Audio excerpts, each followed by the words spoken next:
савлттай шүү дээ. 3-р сансар савлттай гэсэн. Тэр одоо юу гэсэн үг юм бэ? Би одоо хаана яаж бүжигдэж санахгүй байна. Банкир яаж чад агент болох гэж жин хассан.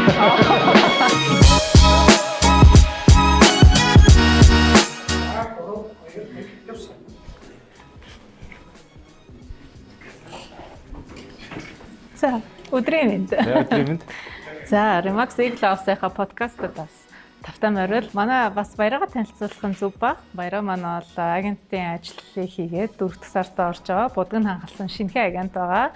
За, мэдээж урьж авчирсан шалтгаан бол их бий. Борлуулалтаараа тэргүүлж байгаа. Бас мундаг агентуудын маань нэг байгаа.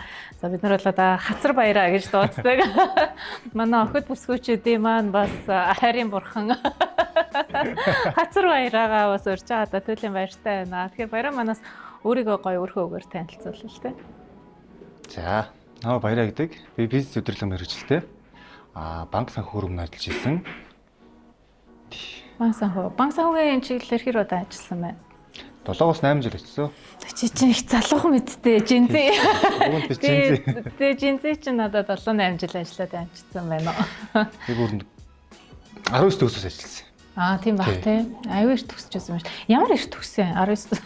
Би нэг бэмбэ ангиас орсон байхгүй. Тэгээд ажиллаж байхдаа сураад.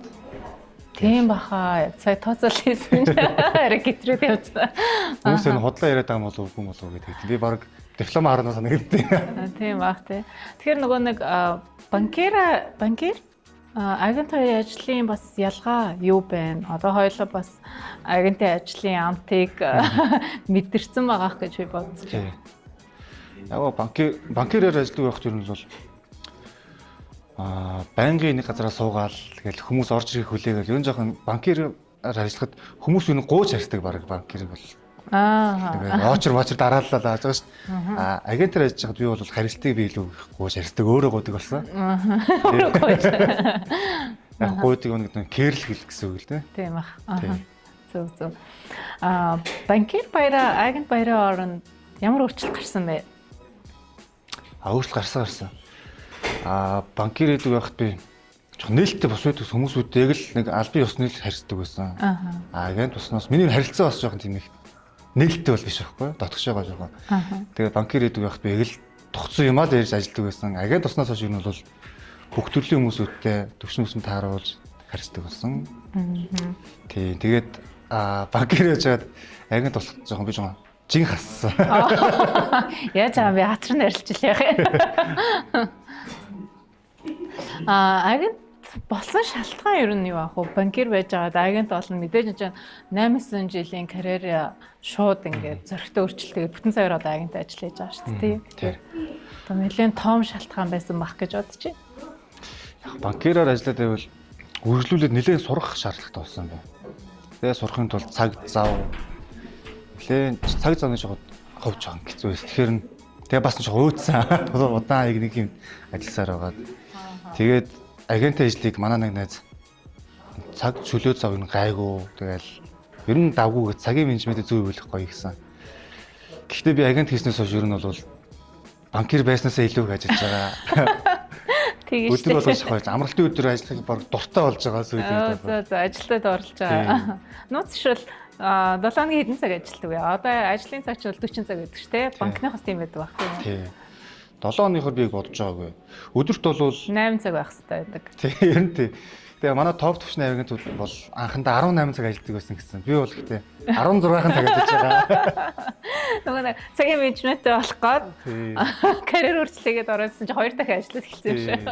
Шүн унтаж амжиж байна уу? Шүл унтаж байгаа. Нойрог бол маш сайн авч байгаа. Тэгэхгүй бол ядарна хүн мэдээж тэгж ажиллаж байгаа юм чинь. Бүтээмж алдагдана тийм. Гэхдээ надад урт ажиллаж байгаа надад гоё байгаа. Ягаад гэвэл хүссэн юм хийж байгаа учраас. Зурлж хийж байгаа учраас нэг бас ядралт авахгүй юм тий. За манай баяраа чинь 4 сарын хугацаанд бас борлуулалт нэлээд сайтай байгаа. Нууц шуул хідэн гаргасан, хідэн тэрбумын борлуулалт хийсэн, шимтгэл хэдийг авсан. Шууд санхүү асууж байгаа тий. За нээлттэй л явж та хоёлаа. Би 1.2 тэрбумын борлуулалт хийсэн. 9 гүлээ гаргасан юм байна. За шимтгэлний үйл нэг 30 гаруй сая төгрөгийн шимтгэлтэй. Гар дээр тэгэхээр жоо нэг 15 6. За тэгээд бас агентийн ажлыг хэр сэтгэл хангалуун байна? 200. Үнэхээр сайхан байна. Шууд мэдрэгдэж байна. Зөө. Чиний хувь хүн рүү бас илүү гоё орж ярив. Нэгэн л подкаст маань агентийн ажлын сайхныг тэ юутай этэн хүмүүс нээлттэй ярилцъя. Үйл хөдлөх зурчлалын бизнесийг бас нийт таниулъя гэсэн зорилготой юм чинь. Эхлээд бас агент хүн ер нь ямар хүмүүс байдгийг хүмүүс сонирхож байгаа гэж бодож байна. Манай баяр өөрийгөө 3 үгээр өөрийнхөө үгээр тайлбарлаа. Илэрхийлээ. За би хитрхи ээлдэг байх гэдэг шүү. Ээлдэг. Тэгээд тусч тэгээд шаргуу. Тус шаргуу. Би чамайг яаж одоо нөгөө агентууд чинь тодорхойлсныг хэлж өгөө. Нэгдүгээр надад хацар баяраа гэж хэлсэн. Хоёрдугаар хөгжил баяраа гэсэн, хөгжилтэй байдаг гэсэн. Гуравдугаар сансар савлттай гэсэн. Тэр одоо юу гэсэн үг юм бэ? Яг гоо манай Eagle House маань юу нээлттэй байдаг юм байна. Ажил хамт олон маань тэгэл шууд хийцдэг л байна. Би одоо хаана яаж бүжигдэж санахгүй байна. Их л одоо сансар окторгууд гартал савсан л юм шиг байна. Тэгсэн л шүү. Зөө. Би хуучин нөгөө энэ подкаст болохоос өмнө лайв явдаг байсан. Хэрвээ хүмүүс маань санаж байгаа бол тэгээд тэн дээр бас би нэг агентуудаас асуух дуртай асуулт маань юу байдаг вэ гэхээр одоо агентийн бизнест орж ирээд бага хугацаанд ажиллаад үзсэн агентуудаас асуудаг зүйл нь одоо агентийн ажиллаараа ирээдүйн зураглалаа ер нь хаана харж байгаа вэ те ямар зорилготой байгаа вэ одоо ойрын ч юм уу холын тэр надад аюу сонирхолтой санагддаг ер нь. За хамгийн нэгт бол ер нь бол за бүр наанаас ирээ л да. За сайхан нэг залуу хүн чи өртөл байгаа. Би бол ихний зээлээсээ гармаар байна. Цаашдын зорилго гэх юм бол мэдээж үйл хөдлөлгөө томруулна. Хөрөнгө оруулалт хийх зорилгоор нэг бодож байгаа. Хөрөнгө оруулалт хийх юм аа. Хөрөнгө оруулалт болно. Үйл хөдлөлгөд. Агент болохыг сонирхож байгаа хүмүүс бас манай подкастыг би яг үзэх байх гэж бодчихъя. Тэгэхээр чиний хувьд бас тэр хүмүүст өгсөй өгье гэж бодож байгаа зөвлөгөө ч юм уу байна уу?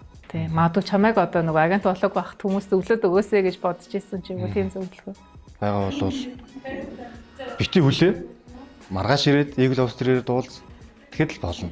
Агентийн мэргэжил үнэхээр гоё нэрээ. Үнэхээр гоё. Би бол яг анхандаа би агентийн мэргэжлийг Remax гэдэг би ойлгохгүй. Одоо юу юм бол гэл хүмүүсээ дам яриа яваад дээ шин ингээл. Remax-аар яасан юм үйл хөдлөх үннийг нэмдэг юм уу? Тийм яриад би тухай тийм л бодолтой байдаг гэсэн. Тэгээ өөрөө дотор нь орж ирээ ууссан. Үгүй нөө тийм байгаагүй. Айл бол тийм боломж ч байхгүй байсан тийм. Агентийн ажлын гоё л хоёлаа ингэж яриад л байна. Би бас баяраас асуумаар байна. Одоо бараг 9 10 гүйлээ гарцсан гэдэг чинь мэдээж тэрний ард бидний хэлээр фейлдсэн буюу. Тэгээ бүтээгүй юунууд хилцэлгүй дийлүүд бол маш их байгаа шүү дээ. Тэр дундаас магадгүй хамгийн хэцүү байсан дийлээ ярьж өгөөч. Миний бодлоор бол нэг дийл бүтэж байхад ард нь миний хувьд бол 6-аас 8 тийм бүтлгүүтэл байдаг. Гэхдээ миний яг кейс маань болохоор бүтсэн кейс л нэ. Манай нөгөө нэг лист талын маань эзэн Натратынхаа худалдаа авах гэрээг ойлгохгүй шууд худалдаа авах гэрээгээ шууд нэр шилжиж чинь гэж бодоод байдаг. Тэр чинь үгүй манай баяр талаас болохоор зээлээр авч байгаа. Тэгэхээр худалдаа авах гэрээгээ байгуулад банкндаас бол аль биесны судалгаа хийх хэрэгтэй байгаа гэдэг. Тэгсэн чинь манай листэгэнд худалдаа авах гэрээ хийхгүй гэдэг. Тэгээд тэр ахуйтай болохоор хүүхдтэй би тэгээ баяр талаа гэдэг. Тэгээ бүр натрат маань хүртэл зөөлж ш. Тэгээ натратын худалдаа авах гэрээгээ байгуулж 3-аас 4 дахин баталгаажуулалт хийж ээж. Тэгээд зээлэр ороод бүтсэн те. Зөв. Гэхдээ бас харьцангуй дэжгүй дийл байна те. Тийм энэ бас гайгүй хөө бус топ төвчний агентууд дээр бол нээс хүндэн кейсүүд бас гайгүй. Би ч одоо нөгөө 100 гаруй агенттай ажилладаг. Бас янз бүрийн дийлүүд их сонсдог. Манай баяр бол одоохондоо үнэхээр аз жаргалтай ажиллаж байгаа юм байна гэж харлаа. Тэгээд ийм байгаасай гэж айгу те. Бүх дийл болгоноос гоё байгаасаа гэж ер нь чин сэтгэлээсээ хүсэж байна. За түрүү нөгөө нэг шинэ агентууд зөвлөхөө гэдгсэн чинь Eagle House-ээр маргааш хүрээд ирсэн шүү дээ. Eagle House-ээр яад маргааш ирэх ёстой. Чи наасынхаа юунд дурлсан бэ? Одоо тийм дурлсан юм байна уу? Юу байсан? Хамгийн нэгд гэвэл манай гэртээ хөөрөх юм байсан. Яармагт. Тэгээ би бас ер нь яармагт бас дуртай. Яг л агаарын орчин энэ төр гайгүй. Тэгээ бас энэ офисуудын харуулцууд ихгүй байдаг. Тий. Тэгээ бас нээлттэй хамт олон намайг анх орж ирж хахад шинэ агент гэж юусоо ялгарлаагүй тэгэл адилхан л харьцаа явсан. Офсын харилцаа их гоё байсан. Тэгээд сургалт маш сайн. Чанартай ордог. Тэгээ бас юу та нэг 11 сард л таны ирэл явж исэн юм аа. Нэг офс нэгийг танилцуулаад офс товрын гэвчихсэн. Офс товрын. Тэрэн дээр та нэг мини бар гэсэн байсан. Тэрийг сонирхол татсан. Тэгээ миний барын 2 тостер хийж өгсөн шүү дээ тий. Баярадан зориулаад гэж. За ингээд өнөөдөр бас миний чамд бэлтэж ирсэн асуултууд маань бол ийм байлаа. Бас баяратаа бас илүү дотн танилцлаа гэж бодож байна. Тэр болгон бас агент болгонтой ингээд тогтоо суугаад яриад цаг зав маш бага байдаг учраас тэгээд бас илүү дотн танилцсандаа баяртай байна. Надад баяртай байна. За ингээд бас өнөөдрийн дугаараар ингээд өндөрлөө. Тэгээ чамдаа ажил амьдралын дээд бүхнийг хүсье юу? За баярлалаа.